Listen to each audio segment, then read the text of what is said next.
I think it's even more critically important than it was, say, during the pandemic. I think during the pandemic, we did a lot of really wonderful things on shoestring budgets, shoestring timeframes, very fast.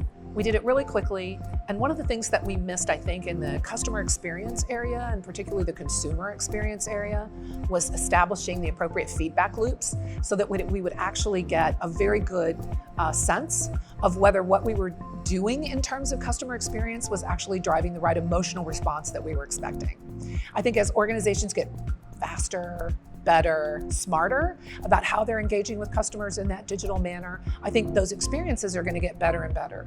Now that puts pressure on those organizations who either haven't already invested in their digital channels or don't even have those digital channels. I think a lot of those organizations who believed that they were going to maintain that brick and mortar, and I'm not going to try to, I had a retailer one time tell me, I'm not going to try to actually compete with Amazon. And my response to him, unfortunately, was accurate. Then you're not going to be here in 6 months. 4 months later, gone, right? So I think it's not just the way that we as an organization feel like we need to connect with our customers. It's about how everyone else connects with those same people.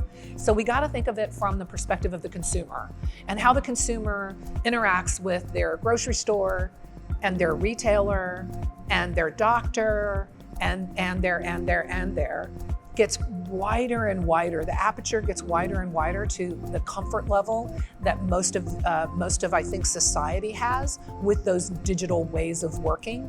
And so organizations that don't enable that connection with their customers in a digital manner, I think are probably missing out. So I think it becomes more important, not less important.